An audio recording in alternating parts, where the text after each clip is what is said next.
الرجيم بسم الله الرحمن الرحيم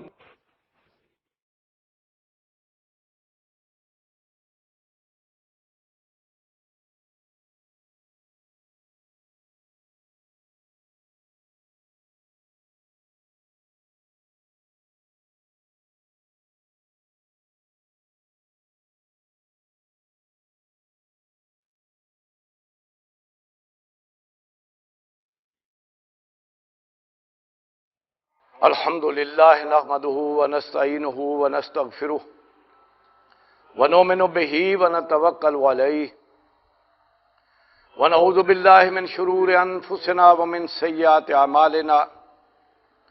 من يهده الله فلا مضل له ومن يضلله فلا هادي له وأشهد أن لا إله إلا الله وحده لا شريك له وأشهد أن محمدا عبده ورسوله اما بعد فاعوذ باللہ السمیع العلیم من الشیطان الرجیم بسم اللہ الرحمن الرحیم الحمد للہ الذی انزل علی عبدہ الکتاب ولم یجعل لہ عوجا قیما لینذر باسا شدیدا من لدنہ ویبشر المؤمنین الذین یعملون الصالحات ان لهم اجرا حسنا ماکثین فیہ ابدا وینذر الذین قالوا اتخذ اللہ ولدا ما لهم به من علم ولا لآبائهم کبرت کلمۃ تخرج من افواہہم ان یقولون الا کذبا فلعلک باخع نفسک علی آثارہم ان لم یؤمنوا بہذا الحدیث اسفا رب اشرح لی صدری ویسر لی امری واحلل عقدۃ من لسانی یفقہوا قولی۔ اللہ تعالیٰ کی حمد و ثنا اور اس کے برگزیدہ انسانوں کے لیے رحمت اور سلامتی کی دعا کے بعد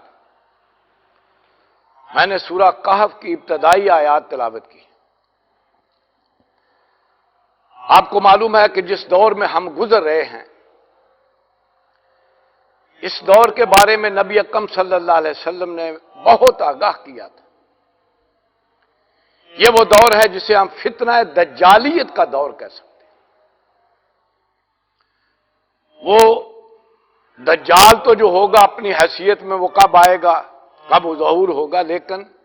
وہ فتنہ اس وقت پوری دنیا کو لپیٹ میں لیے۔ دجل کہتے ہیں فریب کو۔ ہوگا کیا؟ جو اصل حقائق ہیں ان سے انسان کی نظر کوتاہ ہو جائے گی، وہ اس کے سامنے نہیں رہیں گے، اور جو فریب ہے وہ اصل نظر آئے گا اور انسان اسی فریب ہی کا دیوانہ ہو جائے۔ چنانچہ نبی اکرم صلی اللہ علیہ وسلم کے فرمودات میں جو اس کی علامات آئی ہیں اس میں یہ آئی ہے کہ وہ ایسا فتنہ ہوگا کہ انسان صبح کو مومن ہوگا، شام کو کافر ہو جائے گا، شام کو اگر مومن ہے صبح تک کافر ہو جائے گا۔ وہ اپنے ایمان کو چند ٹکوں میں بیچ دے گا۔ دنیا کے تھوڑے سے اسباب کے لیے، دنیا کی تھوڑی سی جو اللہ تعالیٰ نے پیدا کی ہے انسان کی استعمال کی چیزیں، یہ برتنے کا سامان چند دن کا، اس کی اتنی قدر پیدا ہو جائے گی کہ انسان جو ہے اس کے بدلے میں اپنا ایمان بیچ دے۔ اور ساتھ آتا ہے پوری قوم میں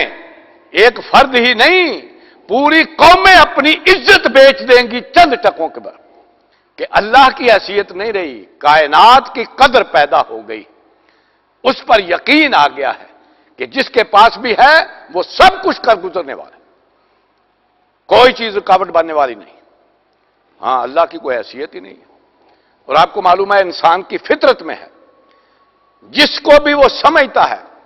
یہ مجھے میری امیدیں پوری کرنے والا ہے اور یہ ہے جس سے مجھے خوف ہے، یا سادے الفاظ میں جسے بھی مانتا ہے یہ میرا حاجت روا ہے اور یہ میرا مشکل کشا ہے، لازماً اس کے در پہ جاتا ہے، لازماً اس کی فرما برداری اختیار کرتا ہے۔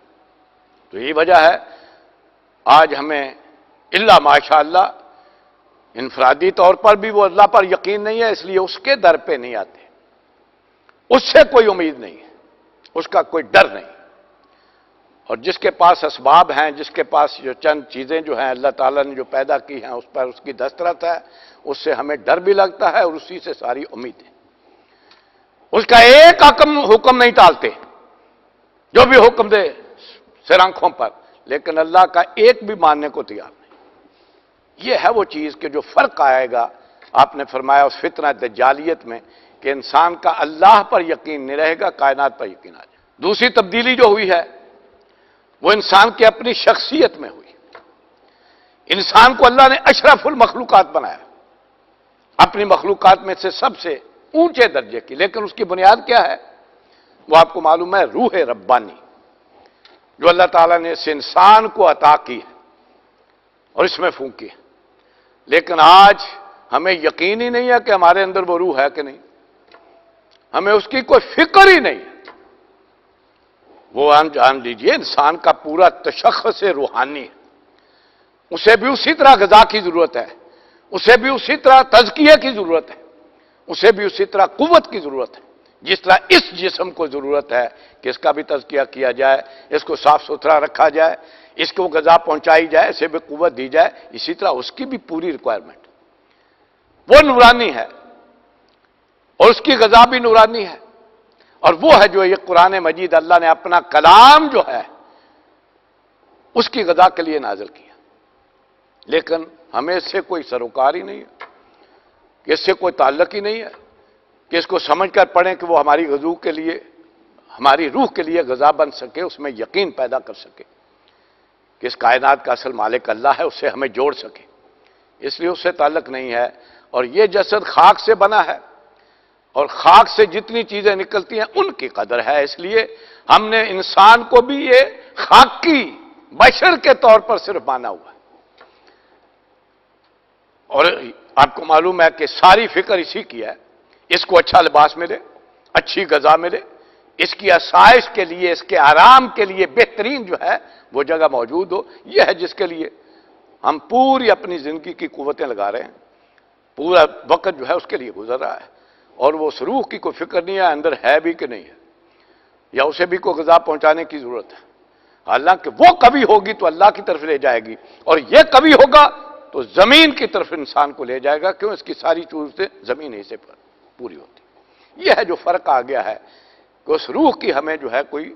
احساس ہی نہیں ہے کہ وہ بھی ہمارے اندر موجود ہے، اس کو بھی غذا چاہیے، اس کی بھی نورشمنٹ چاہیے، اس کے لیے بھی کوئی تزکیہ کا سامان چاہیے، نہیں، اس کی کوئی قدر ہی نہیں ہے، بلکہ روحانیت سے ویسے ہی الرجی ہو رہی ہے، کیونکہ مادہ پرستی کا اتنا جو ہے غلبہ ہو گیا کہ روح کی طرف جو ہے رجحان ہی نہیں کہ اس کی طرف بھی کوئی چیز ہے۔ تیسری چیز جو ہے، اسی کے نتیجے میں وہ فرق کیا پڑے گا؟ اسی کا نتیجہ ہے کہ وہ آخرت ذہنوں میں نہیں رہی، صرف زبان سے کہتے ہیں کہ اصل زندگی تو آخرت کی زندگی، وہ زندگی ہے جو ابدی ہے، کبھی ختم نہیں ہونے والی، لیکن اس کی کوئی فکر نہیں ہے، اس کے لیے کوئی تگودو نہیں ہے، سارا اسی زندگی کو ساری زندگی سمجھ لی ہے، اس لیے اس کے لیے بھاگ دوڑ ہے، اس کے لیے ساری توانائیاں لگ رہی ہیں، اسی کو جمع کرنے کا جذبہ ہے جس میں ایک دوسرے سے مسابقت کر رہے ہیں،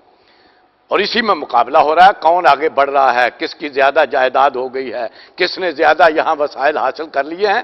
اسی کے لیے پوری زندگی لگ رہی ہے۔ حالانکہ زبان سے کہتے ہیں جی اصل زندگی تو آخرت کی زندگی،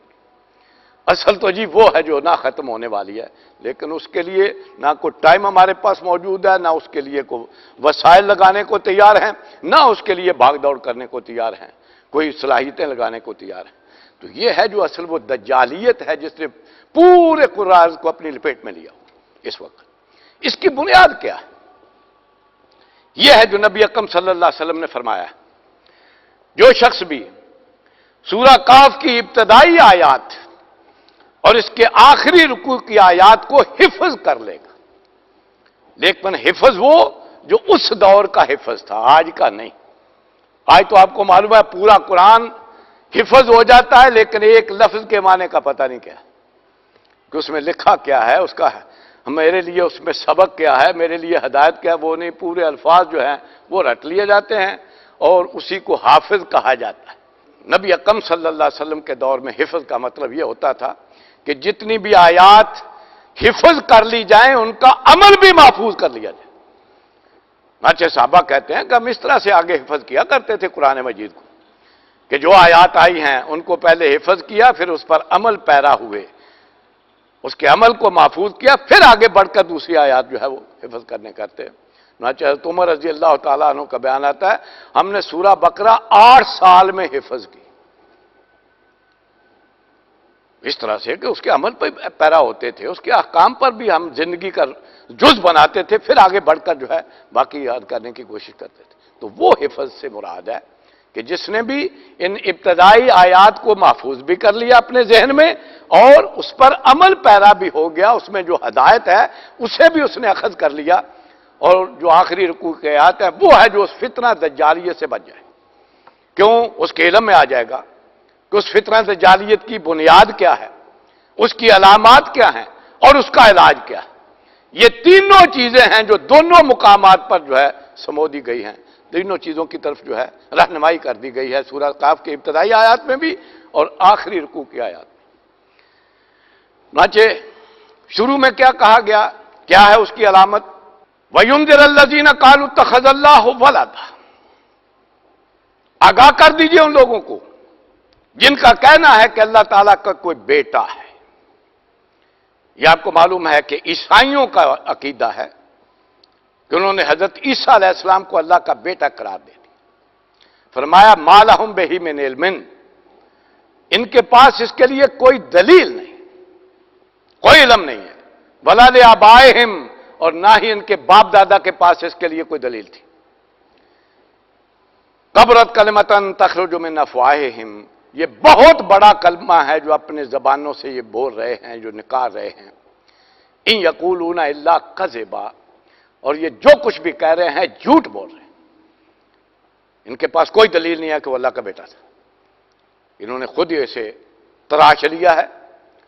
اپنے ذوم میں جو ہے یہ سارا عقیدہ پیدا کر لیا ہے،